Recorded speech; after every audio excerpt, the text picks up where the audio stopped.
Hey everyone, welcome to Living in the Aftermath. This is Lyndsey, your weekly trauma host, and this week is very special. We are joined with Laurie, and she is the director of the shelter for the Refuge, Utah, Yes. correct? Just Right. didn't want to boof your title. Yeah. We are so lucky to have her. This episode, we're going to kind of talk about what a shelter looks like, what happens there, who can go there. I've had a couple questions that were sent in. I hope you guys learned some things. I hope I learned some things, and I hope you guys enjoy it. So thank you so much for coming and talking to me, Thank you for Laurie. having me. Before we started, we were kind of talking about the lethality assessment. That word is so hard for me to say. I don't remember those questions being asked to me, but Right. I feel like they probably were. So my abuser was arrested the final time, January 2nd, 2021. Lethality's been around that I remember being trained in 2016 with the lethality assessment protocol. What was it that changed in the legislature recently that made it so where it was talked about? What happened was it basically said that police officers, when they go out on a call, have to, well, one, determine the primary aggressor, and two, ask the victim the lethality assessment protocol questions, which are 11 questions that are been studied, researched, all that stuff, like what kind of leads to domestic violence, which is going to measure how dangerous your situation is. Yeah. What training do they get to be able to identify the abuser, if that makes sense? Because I can imagine that that's kind of a confusing situation to be in sometimes. I don't know what training an officer gets to decide to, because I did go to a training one time, and one of the people who were there was an officer who was a lead trainer, and he would give us scenarios to try to figure out who the aggressor was. It was really tough. See, and that's what I'm saying. It makes me think of like the Gabby Petito situation, right? Yeah. How would you and so especially people who aren't necessarily in toxic situations commonly, you wouldn't know what to look for. And I think that a lot of times the people that I've talked to, most often, I think abusers are very charming individuals. Absolutely. And so I think that it's really easy for someone who isn't necessarily trained or know what to look for to kind of miss that and get it wrong sometimes. Well, and you have a victim that is hysterical and having a very difficult time, and usually an abusive perpetrator is going to say, she's crazy. That happened. She's got this. She's doing that. Oh, she hasn't been on her meds for a couple weeks. That happened. And that's the thing. None of them are unique. It's classic. I have my body cam footage and I watch it and I am trying to hold it together. I am shaky in my speech. You can tell I have been sobbing hysterically. And he's in the back of a cop car handcuffed, cool as a cucumber. Right. I was just going to Walmart. I was going to get stuff for speakers. Yeah. She has medication up in the safe. She just hasn't been taking it. She did this last year. I'm so sorry she's wasting your time. Yes. And that was the situation I was in. I feel so grateful to have had the officers that I did in my situation, because I can see how that would be very hard to identify. So hard. Okay. Well, a couple of questions that I have right off the bat. I think the most common one that I got from people, and I kind of have myself, what qualifies a person for help? And I think that's kind of a hard question, right? Help when they call, even if there's not room in the shelter, there are different things that are offered to them as help, right? It's not just if the shelter is full, they get nothing. That's not what we do. And so I don't want people to feel like that is what we're talking about. But I guess maybe how would you answer that question if someone just generally was asking? If they're looking for shelter, need shelter, of course, the hotline caller, the one thing they're looking for is recent abuse. They're looking for, is this a sticky situation where they can't get out? And like I said, is the abuse current? Sometimes we get callers and they'll give us their spiel and say, I did have abuse in my background 5 years ago or something like that. Yeah, might be homeless, might be something else going on, but I can't fill up the shelter with those kinds of situations, because I've got to keep that space open. That would be a very hard thing to navigate. And it is, because the people are in trouble in other ways. Yeah. You know what I mean? So we're looking for current situation. What's going on? Does it have to be reported to the police? No. Okay. No. So just actively happening. What's going on? Help us understand. Looking for power and control, all kinds of different things like that give us a picture of what's going on. Yeah. What's happening with the kids, all that kind of stuff. And then if we have room, they would be cleared to come into shelter. Is it the same sort of screening process so I don't remember what the program that helped me is called, but you guys helped me get into an apartment within 6 days of my abuser's Right. arrest. I had a job, I was able to kind of maintain that, but I didn't have access to my bank account, so I didn't Right. have a way to pay a deposit or do anything. It took me a bit to kind of Right. accumulate some things. So is it same sort of screening process for that program as it is the shelter? Do you know? No, those are different grants. Housing people So know the what those qualifications could be a could little be bit different. different. Could Got be it. a little bit different. So still call even if it's like a Still different call. situation because you might Yeah. have different resources Yeah. that can help you that maybe isn't the shelter for immediate, Exactly. but there might be something else that can help you. Exactly. I So they like can that. call our community advocate who's at our outreach number or the DV hotline. Anybody can call that. I Mhm. mean, we've got callers, people wondering if they're in a domestic violence relationship because it's confusing. I don't know if this is domestic violence because the one thing domestic violence is it's intertwined with the hope that my marriage is going to work out. Yes. The kindness and the nice things he does for me in between, gifts, the flowers, everything, where you're just like, is this domestic violence? Well, and even that, I feel like I've talked to so many women that felt like they needed permission to leave. Oh my gosh, that is so classic. Isn't that crazy? Which is so weird because I felt that same way. I Yeah, wouldn't they have say, noticed it. yeah, I've had callers on the line where they say, but I need to tell my husband I'm leaving because when I'm safety planning, I'm like, don't No, tell him when you're leaving. Don't say. They really have a jolt of guilt because they're afraid. they're hiding something or they're lying, and you've been And getting in trouble for that for how many years? yeah, yeah. And Mm. so I always tell them, I'm like, the person you married, you thought you married and loved and would be open and honest and trustworthy with is not the person you're dealing with who is hitting you, hiding money from you, controlling your phone. That is not the same person. Yeah. You have no loyalties to that person. Mhm. You need your first priority is to keep yourself safe. Which And you have a feels right to safety. That's what I tell you have a right to be safe. It's not like you need to seek permission to be safe. yeah. You have a right to be safe. Your children have a right to be in a safe home. They have a right to be protected from physical abuse and emotional abuse. They have a right to that. And you're that person who can do that. And it's hard. It I'm not is. saying it's not hard. I'm just saying Yeah. you have to kind of infuse yourself with that energy of I have a right to be safe. My kids have a right to be safe. This is not okay. This is not a healthy marriage at all. Yeah.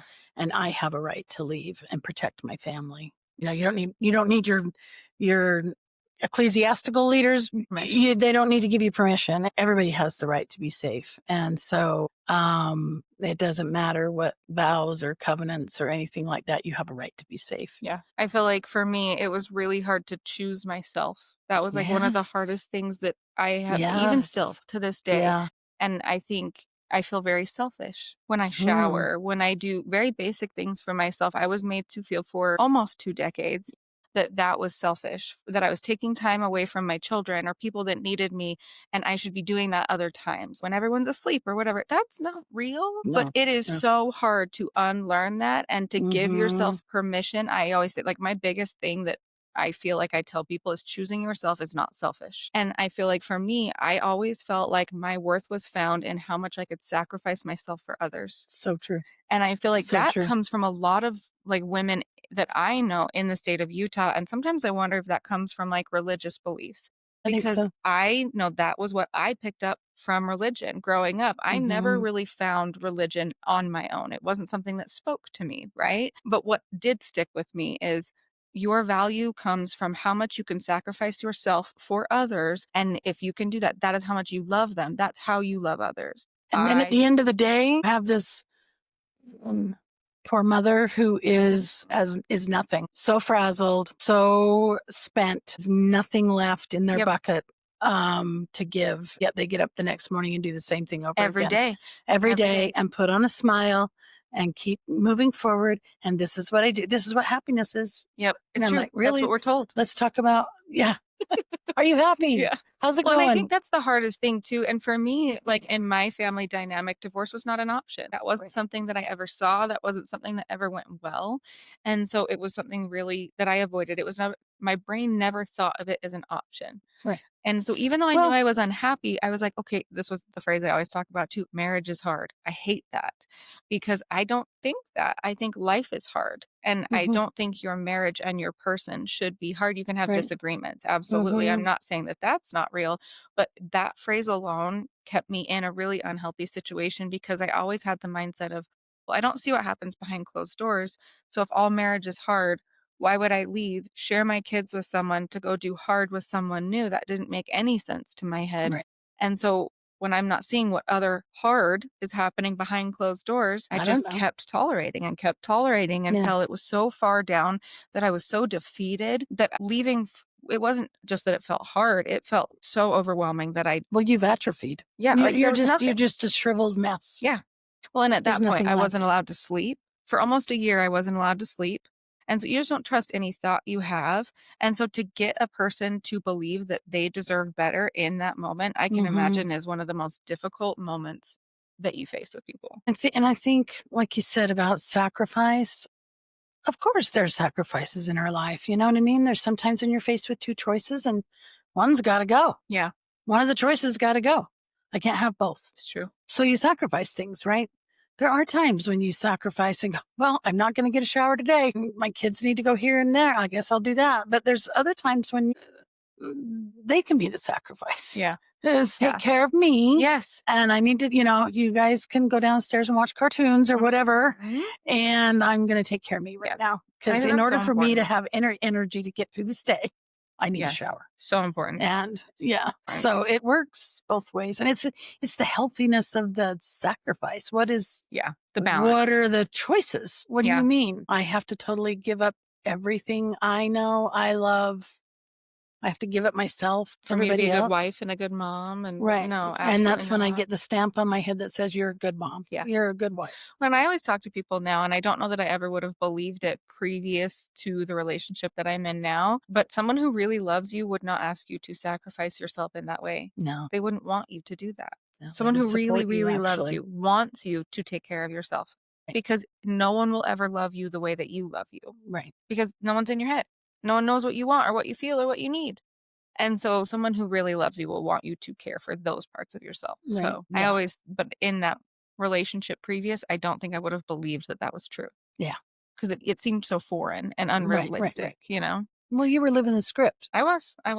And so any thought you had that went against the script was, Yeah. so you can't do that. No, why would you do that? That's awful. Well, you'll mess up your marriage if you do that. I know. And that it was scary. It felt It was way already scary. This one was a good one that I thought that had no idea. So, what if the domestic violence call is for your child? What if your child is being violent, maybe against another child or a Mm. parent or something? Can a hotline call help avoid maybe calling police? It Does that depends make on sense? What is that because what does that bracket? mean? Are we talking about adult children? I would assume maybe like teenage children. I don't know because this was a random question that I got online, but I was also curious because I assume, like, for me, even with my ex-husband, I didn't want him in trouble, right? I felt so Right. bad that I was getting him in trouble. Right. I can imagine as your own child that amplified, right? Definitely don't want to bring in the law. DC Exactly. don't want to bring nobody wants to invite those people into your home. Yes. However, is again getting back to safety. This is shelter language, okay? The This perpetrator is the perpetrator, the child that is perpetrating on the other one, or whoever it is. or whoever it is. That other person deserves to be safe and they Yeah. need to be protected. Yeah.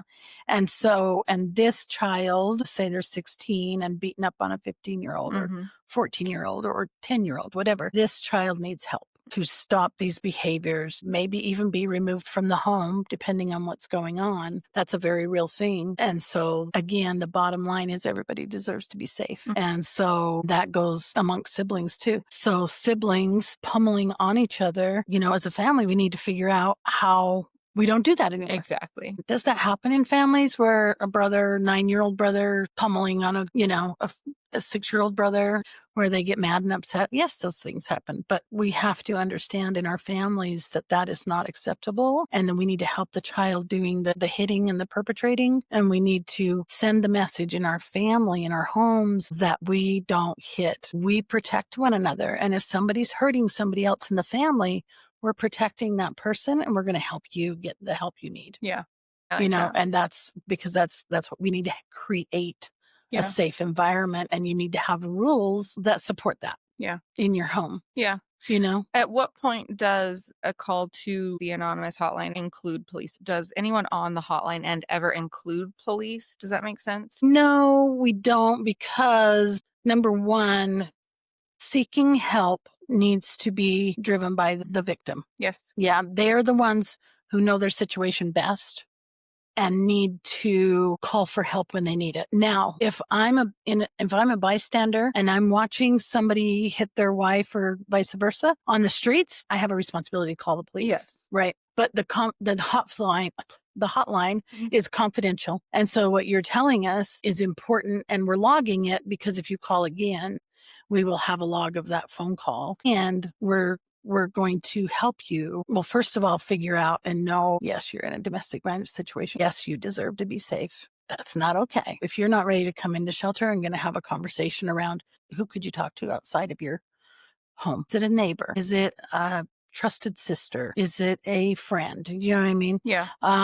Who is somebody you can start just talking to about what's going on that you can trust? Somebody that's not going to hit you over the head saying, you need to do this, you need to do this. Do you know when you're in a domestic violence relationship that you need to get out? It took me so long to Right, know. but you wouldn't have moved if somebody just told you to get out. No, absolutely You not. wouldn't have done. Well, and I feel like too, I talked about this. There was one specific night, and it was the night of my abuser's first arrest. And it was the first time that he had ever gotten physical with me. And I knew at that point that things were escalating in my situation, but I still don't think I would have told anyone that I was in an abusive relationship. Right. So I remember at this point, he was kind of isolating me, but not a lot. I had some communication. And we had had enough conversations previously that he had told me he would go down by police-assisted suicide before he would surrender to anyone. And I believe him. I still to this day believe him. I believe that's his mindset. I would believe him. Yeah. And I believe that.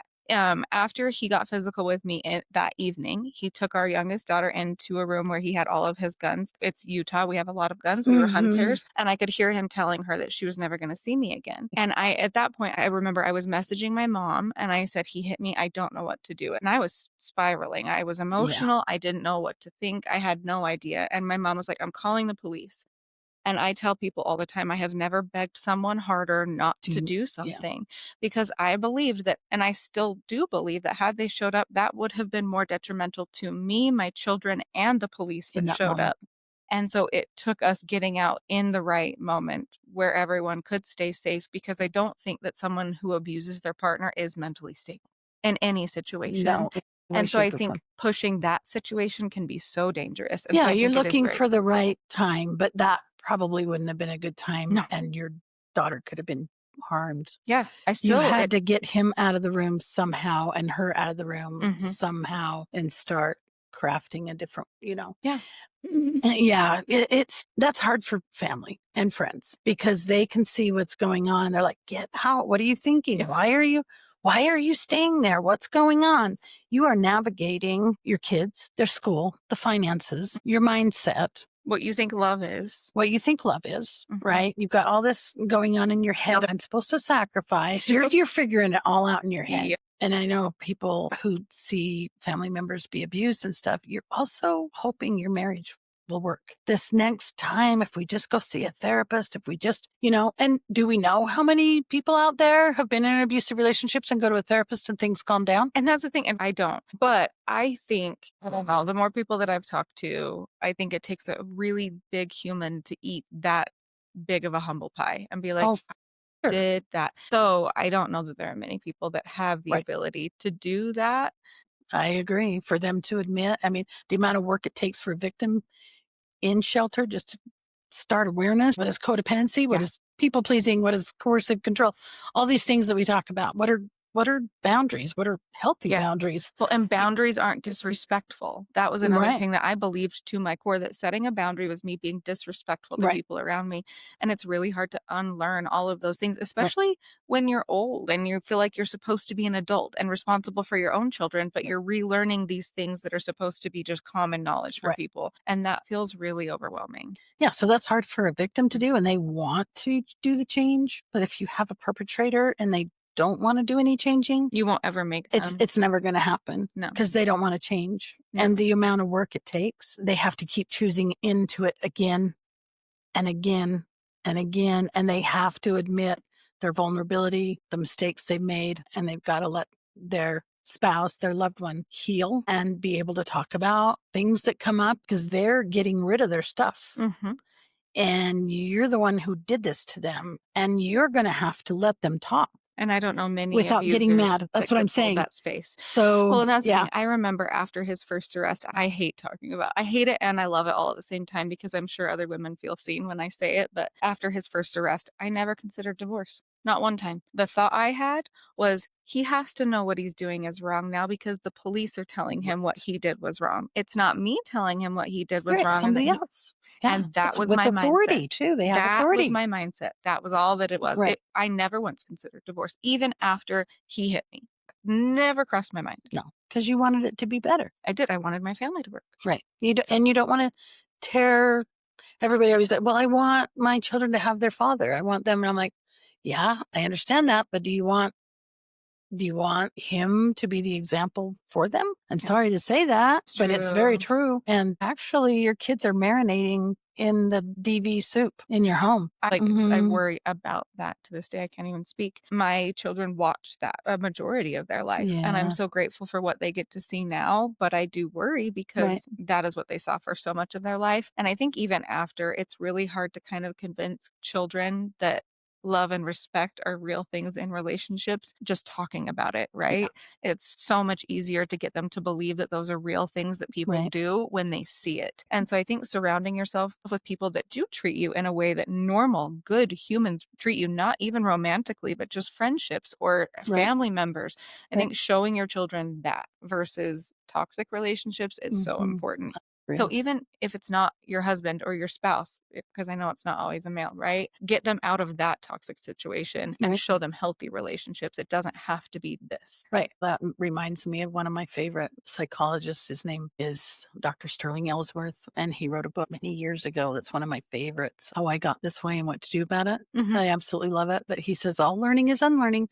So, anything your children have learned in a dysfunctional relationship, they can certainly unlearn.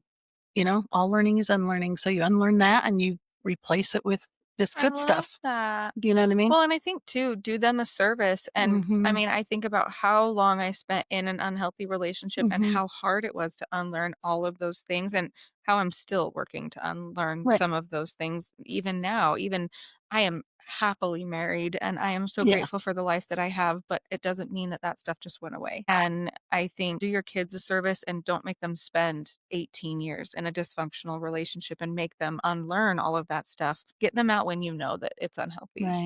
Do them that favor. Yeah. So I think that's huge. This one's just kind of like random. This was another one I got. What are the best ways for people to support those currently at the shelter?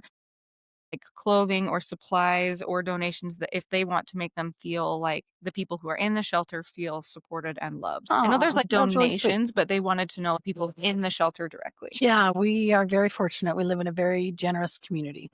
And I get lots of phone calls about lots of donations for lots of things. It's wonderful. We just had a beauty salon just downtown Provo that just did facials for our people. We've had people make quilts for the shelter. I love that so much. This one was an interesting one, and I've gotten this one a couple times because I go speak at high schools. Okay. Teenagers wonder a lot if they can call anonymously, whether it's about a situation that they're having with a parent or a situation that they're having with a friend or a partner. The one that I've found the most is like if a teenager is having an issue with their parent being abusive to them.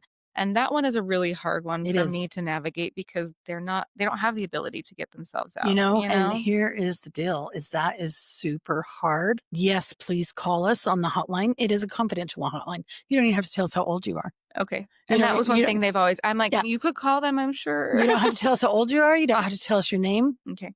Tell us what you're experiencing. The avenue to get help with that is to either call the police or DCFS. Okay. And there is no other way. There's no magic, I can't come in and swoop in and take you to the shelter. I feel like that's so hard. No, that's like a thing that they want is like bypass DCFS. I want to bypass the police. I don't even know that it's bypass. Honestly, I don't. I feel like, and maybe this is just my opinion, right? I have dealt with both. I have dealt with Yeah. police. I have dealt with DCFS. Right. We have active cases with them. They Sure. support our cases, what they tell us, Absolutely. Yeah. right? But they tell me they will not take our case to court, that they will Mm. support us if we go to court. And so I don't know that because of the way that our government functions, sometimes I don't know that it is necessarily helpful. I think that kids are left in a situation, and then once that abuser knows that they are asking for help, Oh, it for is more sure. dangerous for them. And I don't know that DCFS necessarily has the ability to remove children in a lot of situations. I Right. think if it is severe, then Right. absolutely that is different. But I think what severe means would be shocking to people. For sure. And so I think For that sure. sometimes that's a little disheartening, because I think if you do call in hopes, because like for me, I called DCFS multiple times. They came and sat right there on my bed and we had a whole conversation. They interviewed all of my children. And I remember feeling so hopeful, like I was going to have this support and this help from someone finally. Someone's going to see what I see, right? And that was Mhm. just not, they supported me, but it was not the help that I thought I was going to get. Right. And I think a lot of that is misconception of what people think things are or are not, right? And so I think sometimes maybe it's a little bit just because it's discouraging and it's not necessarily the help that maybe it should be sometimes. And I can't speak for DCFS. I will just say that that's the avenue that the law requires Well, is and to that's the thing, go it makes through. sense. Yeah, go through DCFS and go through the police. You're a teenager struggling with your parents. I will tell them that, Yeah. but I will also problem solve with them and help them. What could they do differently? And I don't mean differently like they have to change. No, I'm just but just how saying to navigate the navigate, yeah, situation. the Yeah. situation. And that's what I kinda do when Um, I talk to them. yeah, I'm like, honestly, that can be one of the hardest situations because mhm. there's not a way for them to just kind of move or get out of it, Yeah, you I know? have known many teenagers who have a difficult time with that. And I wouldn't say a pet peeve, but why are we letting kids go back into abusive homes? Why do we separate divorce cases from domestic violence They cases? shouldn't be. You know what I mean? Why does that It not makes no count sense. in a divorce? I Yeah. don't know how you can consider that person a safe person. Well, and I But think that's where even my confusion comes in and why I love that I have the ability to do this podcast, because I do think there were so many times where people would ask me, well, why are you letting him do this? And I'm like, are you joking me right now? I have spent that's hours not and hours and mm-mm, hours and hours and hours trying to figure out how to fight this or do it differently because I know my children are not mhm, safe. I know that. I right, know the type of human he is. right, If I had any other choice, I would be doing something different, but I am right. being told by a judge that I have to send my children there. This is what I have to do. I didn't feel good about it. And after coming to the resolve that I had to do it, and I didn't want to do it, but there was nothing, the last thing I wanted was someone to ask me, well, why are you letting him do this? Yeah, It you're was not infuriating. and, I think it would be really good to talk to maybe somebody in DCFS or something, but there is such a thing as called failure to protect Hmm. charges, and I don't know where the line is drawn. Right. Where do you jump in and say, "No, I'm not gonna let my children go. I Yeah. know what they tell me, I know what's going on," and when that you're gonna be told, "No, you have to." I've talked to so many women who feel so discouraged and helpless and Yeah, just awful because they are no longer the buffer. They can't protect their kids. And I have talked to a couple of children, and this is where it really irks me and that the justice system pisses me off on a whole nother level, because it then shifts and the abuser starts emotionally manipulating the oh, yeah, children to make them feel like they have no choice, or if they stand up to him and say no, that their mom is going to get in trouble. And it disgusts the me on emotional a whole nother manipulation. level. Absolutely. And it's sad that that is what moms have to deal with, and I Right. see you, like, I Yeah, see you, and I know that I am so grateful. I mean, grateful sounds awful, right? But grateful that my ex-husband was the way he was so that my children could get adopted and that we don't have to go back and right. forth. But that doesn't mean that I don't understand Oh, that exactly. struggle, and I think it's just disgusting. I think a I lot do of too. people who aren't in a situation like that, or who, like, I mean, it's like getting thrown into the justice system. If you have never been in it, you don't understand how it works, Mhm. and why would you, Right. right? But you get thrown into the justice system at your most traumatic, low, where you don't trust any choice you're making or any decision you're making, and you have to make all of the decisions and know how everything works and fight for yourself, really. Because I think And if there's nothing left of you. no, Yeah. absolutely. You're fighting on fumes, Yeah. basically. Yeah. And I feel like if I've learned nothing about the justice system, it is that it is a giant pile of loopholes. And if you get told no one time, you can get told yes another time. It's just Mhm. enough money and fight and finding the right way to do it. I mean, and that sucks. It shouldn't be that way. It It should shouldn't be that just way. be right or wrong. Right. That's what it should be. Right. So Yeah. that's my rant. I totally understand. I work with plenty of clients Right? It's at so the shelter, and it's very frustrating well, what and they there's have no to go through. easy answer. There isn't. And this is why people don't leave. This is why they don't leave, Yep. is because that is one thing. I'm going to have to share my kids Yeah. with an abusive partner, at least in the home. I'm the buffer. I'm the buffer. At least in the home, I know what to tiptoe around and how Yep. to manage things. Well, and that's the thing. I could mitigate his emotions really well. Yeah. I knew exactly what to do to keep him happy. And Yeah. I was nothing, but I knew how to keep my house Mm. functional. It feels really scary, but I think one thing that I when I get asked that, I hate that question because Right. when people ask me, like, what would you tell someone who's like in the depths of it right now and want to leave? Mhm. And I feel like that is the hardest question to answer because it's not like I can sit here and give them this magic answer. But what I can say is the life that I have now, if I could just let everyone feel it for just a hot second, Right. I know they would do the work to get there because I never thought that this was possible. And I know that once I removed me taking care of another grown adult that you never really could take care of because there was nothing you could do to Never. actually please them. So you never win. There's no winning. Once I removed that, life felt 80% easier. And I think that that didn't seem real when I was in it, but as soon as I was out of it and I was just caring for myself and my children, that felt a lot easier. And so I think For sure. just taking those little steps of like removing the things that making you question yourself, removing the people that make you question Right. yourself, do those things and it will feel so much easier. Yeah. But that is the Yeah. hardest part. Yeah. That's like, that's swimming upstream for Ugh. sure. It's hard. This was a good one. Can you provide transportation to a safe place if they have no car or funds or like anything like that? Like what happens if they're in an active abusive situation, but they have no way to get themselves out other than just walking out their front door?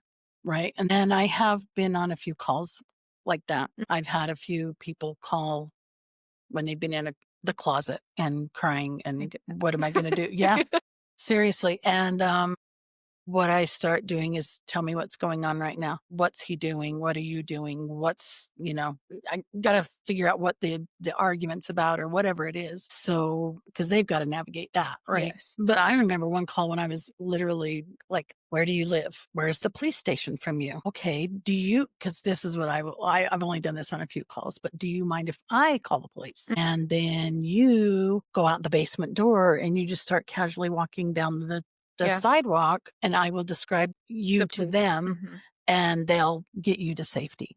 Well, and I think too, like I Or had my friend ask, I think she said, we need to call the police. And I agreed. I couldn't physically call the police. Right. I wanted to. My body knew I wanted to, Right. but even then, You I just couldn't. couldn't. Yeah. Which is so crazy. I don't think people Yeah. really understand that No. either. And No. like still I struggle with things and my current struggle, you'll love this one. This one's totally random.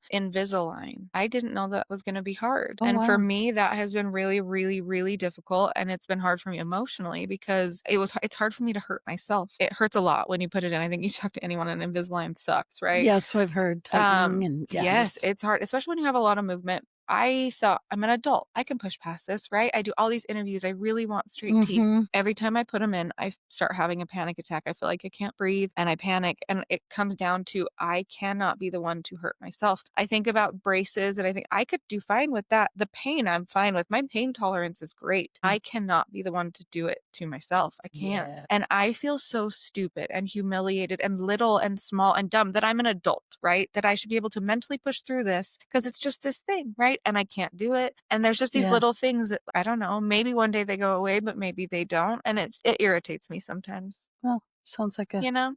a little trigger there, a little PTSD Oh, I got stuff plenty of going on. that. I Yeah. got plenty Right, of that right. going around. Because they don't make sense. Yeah. You know what I mean? Like you said, you're talking to yourself saying, Yeah. this doesn't make sense. You're an adult. You can do this, but And I there's think trauma that's what there. makes it There's frustrating. trauma there. Yep. And that's what It's- makes logically, I can tell me it all day long. I had another one that in my last interaction with my abuser, he headbutt me and it broke my nose. Oh my goodness. So in the picture that I post on social media, Yeah. that's where the cut comes from. Wow. And so my twins now are 15 months old and they are active as all get out. And my So son the fun. other day headbutt me in the nose. as just like, babies do, whoa. Yeah. and it took me back, and I tried to fight it so hard, and my husband was like, "Let me take him, it's fine," and everyone was so sweet and so calm, and it made me so frustrated and angry with myself that Mm. my body could feel the same exact thing, but it was because I'm gonna cry again, because of my baby, right?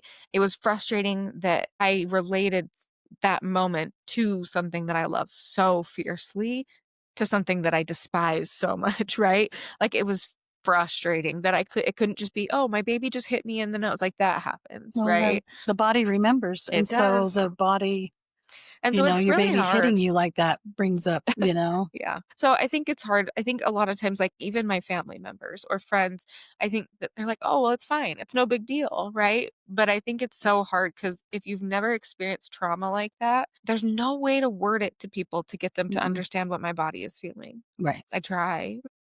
I feel like I Yeah. try really, really hard, but it's hard. So, sorry, I'm Yeah. such a That's boo. okay. I need Yeah. every time I do one of these, I'm like, "I need tissues," and I cry every time. Okay, this one was kind of a random one, and I didn't know. Can someone who's at the shelter have visitors if their family is local? And I did that one's kind of sketchy, right? Because you don't, like, give out location. We Has don't give out the anyone location. wanted to have a Yeah, we don't have visitors. Okay. Number one, I mean, could they have their family member drop them off to the shelter? So, I mean, I don't think I finished your question for providing rights. Oh, so sorry. Yeah, no, that's okay. And this is a perfect time to say that, because if we're on a call and somebody doesn't have a way to the shelter, we'll problem solve with them around Got that it. and figure out a way for them to get to the shelter. Mhm. It is not safe for us as staff to go out Yeah. to get them. And so that's not always a safe thing to do, especially going to their home where they'd be, Mhm. anything like that. No, no, no. But yeah, we'll problem solve them with to do that. So one of the ways to do that is with a safe family member, a safe friend, safe clergy member, anything like that. And so they will bring them to the shelter, but they have to sign confidentiality. We get their Okay. picture, we get their driver's license, and they have to agree that they will not tell about the shelter, where it's at, or I even wondered people about that that. they see at the shelter. Okay. So as you can imagine, the shelter changes from time Mhm. to time. We don't always have the same clients. So a new client coming in and getting settled, they feel safe. And they're like, "Oh, can I have my mom come over and watch a movie with me?" And I'm like, "Oh, I'm sorry, she can't." Because we also are protecting everybody else's confidentiality in the shelter. Yeah. And so for that reason, they can't have visitors. We're protecting everybody at the shelter and their confidentiality. Can they come and pick them up and go to a movie? Absolutely. I love that. Yeah. Can you come and pick them up, go to coffee? Absolutely. So I know this is, I mean, I heard this happened one time in one of our board meetings that the location of the shelter got out to an abuser or something. Is that correct? And I That's know that doesn't happened happen from time to often. time. What happens when that does happen? Because I assume that's not something that we want, right? But it has happened. So It what has is the happened. protocol with that when that does happen to make you know what I'm saying? I Well, was curious it about that. depends on what it is. I've actually had a couple of perpetrators call the hotline and Okay. say they know that so and so's there. Well, I can't confirm or deny who was there. I can't Yeah. tell you if I've even had perpetrators call who the person wasn't there. And they're like, "I know that she's there. I'm sorry, I can't confirm or deny." You called the wrong shelter, but I don't tell them that. Yeah. I'm just like, "I'm sorry, I can't confirm or deny." But that would be the first line of Mhm. defense, is the phone, right? Second would be if they come to the gate. We have cameras at the gate. We have 16 cameras all around the property. And so we have cameras at the gate and talk boxes, and we have a big, gate. You can't get through the gate without us opening the Yeah. gate. You can't get through. So we would know. Yeah.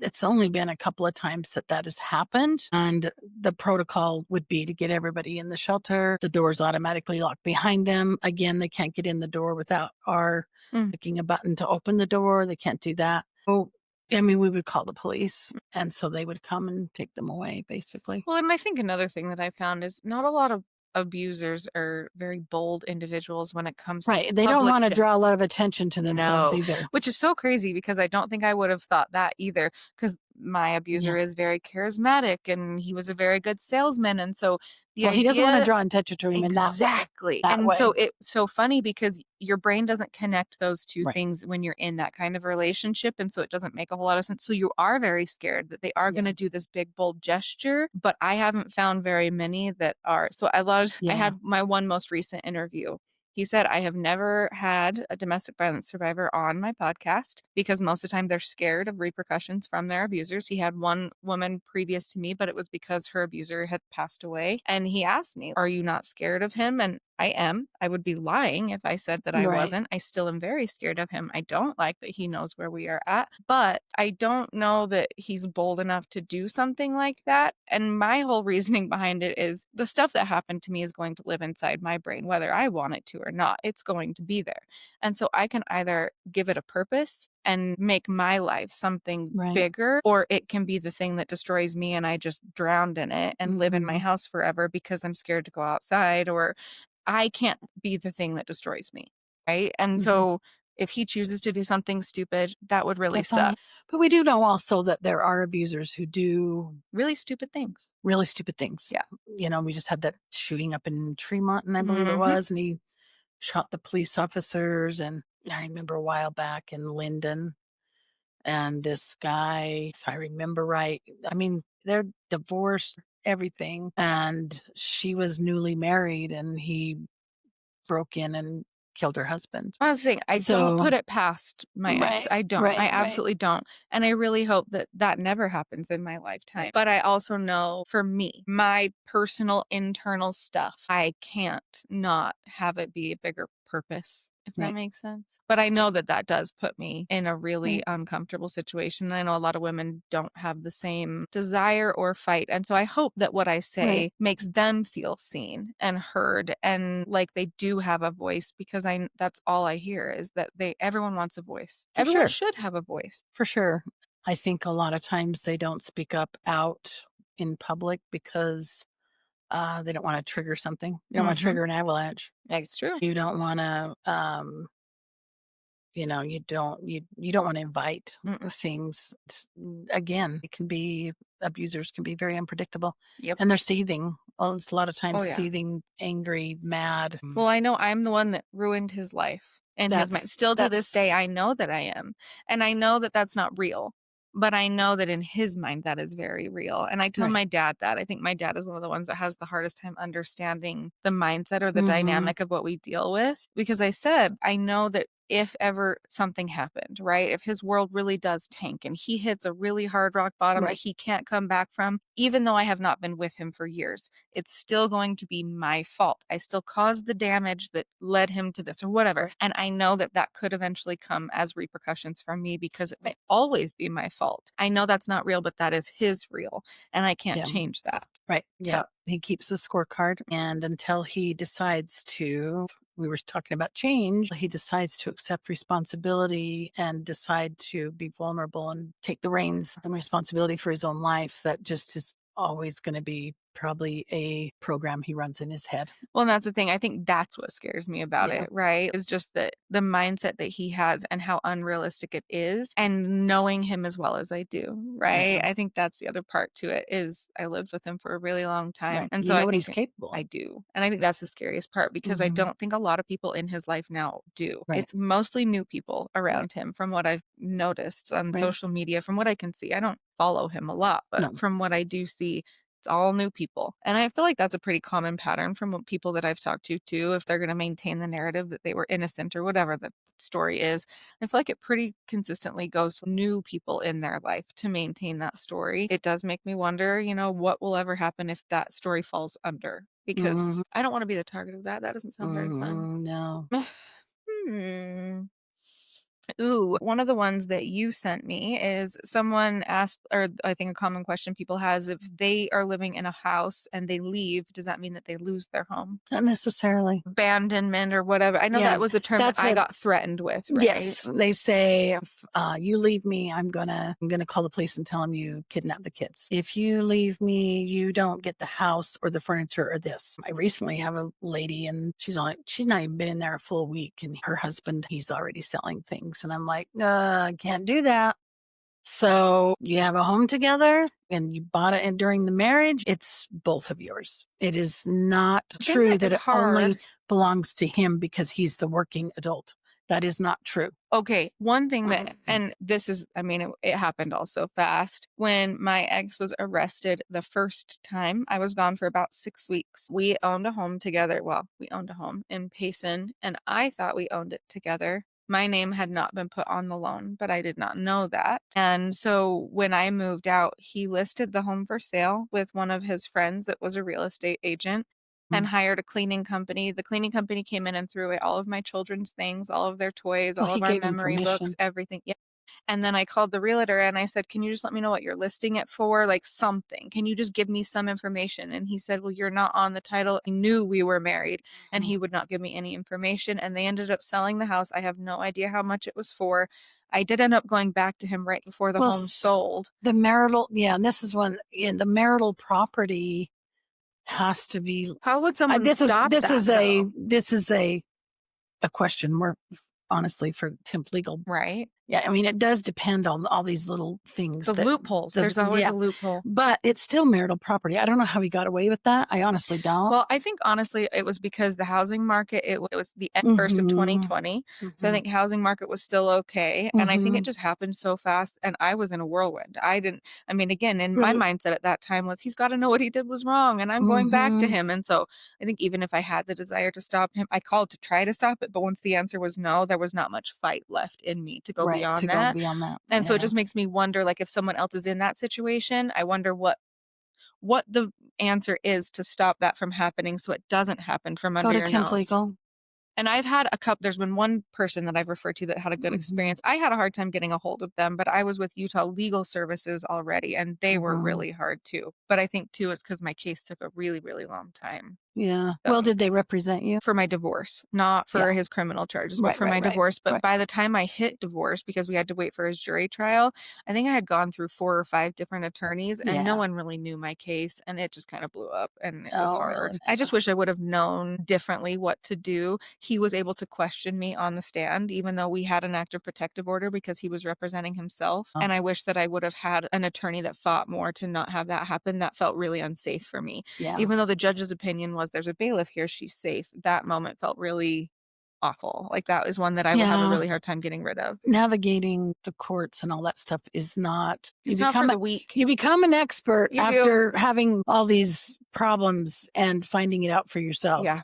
Unfortunately, yeah, that's you're like, oh, I wish I'd have known that. I wish I'd known that. But I feel like that's why I'm doing this too, is like now I'm looking back, thinking of all those things, just wishing that I would have even had someone that's like, okay, I wish I would have done this. Cause I would have listened to anything that anyone would have told me that I felt knew what they were talking about. Right. Anyone, I didn't trust a lot of people, but like my victim's advocate, anything that woman told me, I trusted that and I did that. And so I think had there been someone who was like that I could see that had gone through it and had done it and been like, do this, this is going to make it easier for you, I would have done it. And so I really want to think back to those moments. I think one of the big things is my binder. My binder is insane. Your binder? You have a binder? I do. Do you want to see it? Wow. Yeah, I want to see it. Holy cow. Binders. These are my binders, folks. Wow. So yeah. Court documents. This one is like all of our adoption stuff. So this was like, because my goodness, to adopt your very own children, it's really hard. And so this is all just adoption binder. Your own children? I did. Well, because my husband adopted them. So my ex-husband called and asked to give up his parental rights, but he didn't want to sign. There's one document in the state of Utah where it states that he is giving up parental rights, and then it states my new husband's name and lists that he will be known as their father. My ex would not sign that paper. He wanted to sign a paper saying he was doing it for my children's mental health. And so because he would not sign that paper, it turned into the binder. The binder. Wow. And then this one is like police reports and court document exhibits and Lyndsey, wow, that's intense. You learn to fight for yourself. Oh, for sure. Because no one else is going to fight for you the way you do. And again, I wish I would have known this at the beginning. This would have been way easier to just do as I was going rather than go back. I requested everything. The body cam footage, all the jury trial audio. I have all of it and I probably will keep it forever. I don't know that I'll ever get rid of it. I think I need to have it all organized so that if I control of it, because I felt so out of control for such a long time. I can't let this get away because having it at least gives me a sense of control. Yeah. Well, it definitely says I took charge. I was They done. definitely, those 2 binders say I took charge Well, thank you. and I managed my Yeah, situation. I was done. I was done Yeah. having someone tell me how it was gonna be. I couldn't Right. do that anymore. Yeah. I don't know. Is there any other things that you can think? What do you feel like is your most common thing that you get, like for calls at the hotline, or actually, I have a better question. Mhm. What do you feel is the biggest struggle with like the survivors in the shelter? Confidence or boundaries? Do you feel like there's a common thing that they all Mhm. struggle with? I'm just kind of curious if I relate. One is boundaries. Boundaries are blurred, and understanding what healthy boundaries are, not expectations. Yes. Expectations are different than boundaries. Understanding the dynamics of boundaries and how to set them for yourself. A lot of people, first clients will set boundaries for other people. That was one thing that I Mhm. think was so hard for me to understand because I think in an unhealthy relationship, boundaries are not something that you really Well, have, you can't do right? that. And exactly. And so, because boundaries are disrespectful. So, why would you do that?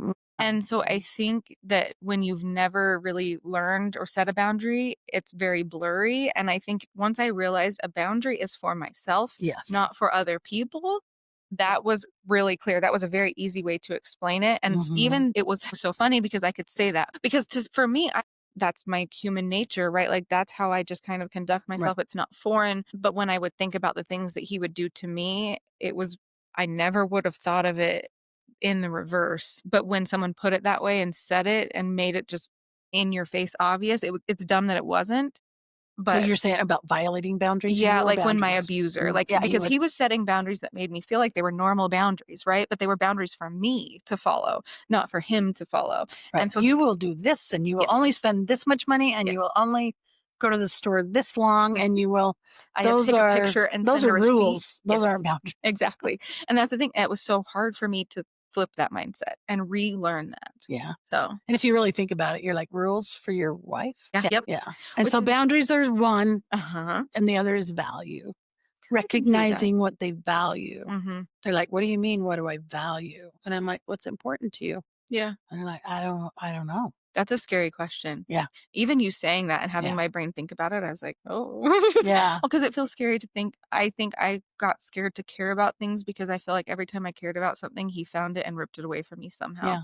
I didn't want to care Well, about anything because nothing right. felt permanent. Yeah. And that's just it. It's like, okay, well, let's start with, do you value your safety? Let's start there. Do you value your independence, your right to choose? Let's just start with those, Yeah. you know? And so just simple things like that, just taking back your autonomy, Mhm. taking back, I'll decide for myself is huge. Is Yeah. huge. And they get to practice that a long time in the shelter, which is really good because the shelter gives you lots of opportunity to practice those values. Yeah. And if they get messed up or you're confused or whatever, we always have morning meeting where we talk about things and we'll try again. It's okay. Nobody's perfect. It's No. okay. But it's a great time to discover yourself, discover what boundaries mean, discover what healthy boundaries are. And so, yeah, it's a good petri dish to figure all that Yes. out. Well, and I feel like too, having other people there that relate to what you're going Yeah, through, I feel like is so huge because I felt so alone for such a long time. You're already isolated, yeah, and then you go to feeling so alone because no one really understands what you're going through. And so right. I think having other people around you that would be really cool. Yeah. What do you think is the biggest misconception of the shelter that you find with people? I get a lot of, and this is a perpetrator thing, is that, well, he won't let me take my kids to a shelter because uh, that's not a healthy environment for them. I'm like, well, actually, it's a very healthy environment. Yeah. It's very clean. It's a big house. It's beautiful. And it's actually a lot of times we get calls from DCFS that say, I'm wondering if I can get a client in because she doesn't lose this abuser. We are going to take her kids away. Yeah. So she needs to bring the kids there, safe environment, safe place where she can learn things. And I'm like, absolutely. And so DCFS is like, that's a safe place to go. It's hard for them to argue with that. It Yeah. is a very safe place to go. We have a children's program that is fun. and engaging. The kids enjoy, they are free to choose. Family gets to decide on the meals they're going to eat. Which can be so overwhelming There's, for the yeah, kids too. I don't think a lot of times people like my kids took a really long time to reintegrate back into life. yeah. Making decisions was really overwhelming for them and just I'm different afraid I'm going things. to make the wrong decision. Yes, or that I'm Yeah. gonna be in trouble or that I'm lying. My Yeah. youngest had a really hard time. I didn't lie." And Yeah. that wasn't what we said. Yeah. But, like, little things that normal kids Yeah. probably wouldn't be so hyper focused on, Yeah. and I think even them feeling comfortable to make decisions and make Yeah. their own choices Yeah. is so cool. The one thing I really love about the shelter is that it is in a confidential place. People may look up on Google the Refuge Utah. You're only finding our outreach office. Mhm. That's it. You're more than welcome to go there. Yeah. But that's not the shelter. No, well, and that's the thing. Me being a survivor Mhm. and going to where the shelter is and seeing it and feeling the environment there.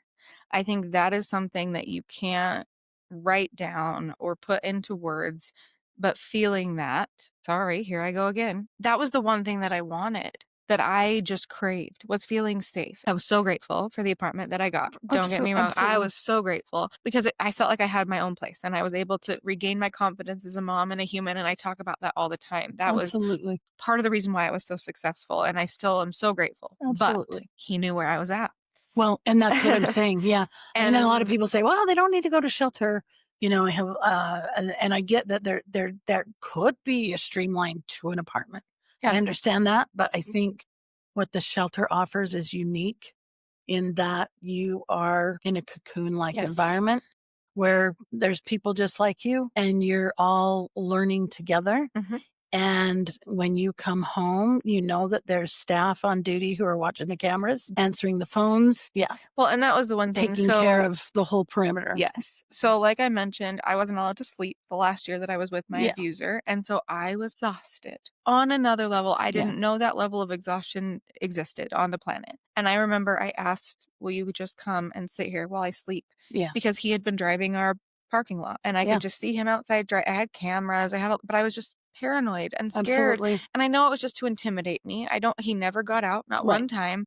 No, he's But just, he's yeah, messing just with your scaring head. with me. Yeah. And I couldn't sleep. And so I'm like, I just need to know someone else is sitting here watching. Yeah.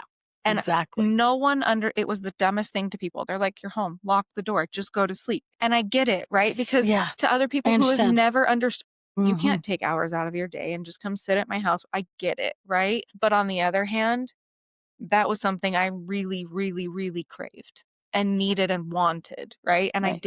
I didn't have people that saw the importance in that, and I don't know how to communicate that to people Yeah, help them understand. other than explaining my situation Right. and saying, okay, I was so grateful for my apartment. It was so helpful, but I still didn't let my guard down. Right. And see, that's that you're the one who's on guard when you can't come to the shelter like that. Yeah. You're the one who's on guard. If you could have moved to an apartment you didn't know, but I still think you probably would have been on guard because you're still wondering if he's out there. Well, and you're being told that you have to tell him where the kids are at. Yes. You're Yeah. being told all of these things, and who knows what's real and what's not in that moment, Right. right? Because Right. you're being told 800 things. Right. I was told by his mom that I was doing this to him, but I never was asked to Ooh. have him arrested. And so just Attaboy. all No, of these he's things that are being thrown at you, here. right? Yeah. At the end of the day, we are all responsible for our thoughts, feelings, and actions. He's responsible for his hands. He's responsible for his words. He's responsible for those things. Nobody put him in jail. He did it to himself. Exactly. It took me a He really owns long it. time to come to Yeah. that, though. And it was really hard when people around me were telling me that I Right. was doing it too. And I think that's really common. I think Yeah. a lot of survivors feel that way too. So yeah, the shelter will take care of the safety for you. Yeah. We're watching for you so you can get the rest, feel safe. And a lot of people, when they do come to the shelter, when people do call the hotline, they're like, where's the shelter? And I'm like, I can't tell you. Yeah. But when it's time to come in, then I will guide you. Yeah. And stuff. Just know that it's a safe place. It's that, all these things, and it's home-like environment. You have your own room. And then once they get in and they've been there, they are so grateful. They go, when I walk in that door, they call it home. I'm home. I'm safe. Yeah. I have even felt that going there, and I never lived there. Yeah. But when I go there, that is the feeling it has. Yeah. Yeah. I'm home and I'm safe. And people are watching out for me. Mhm. Yeah. Yeah. Well, you've done an amazing job. So Yeah. Thank you Thank so much you. for coming. Thank you. This was Gosh. such a good conversation. Yeah, it was.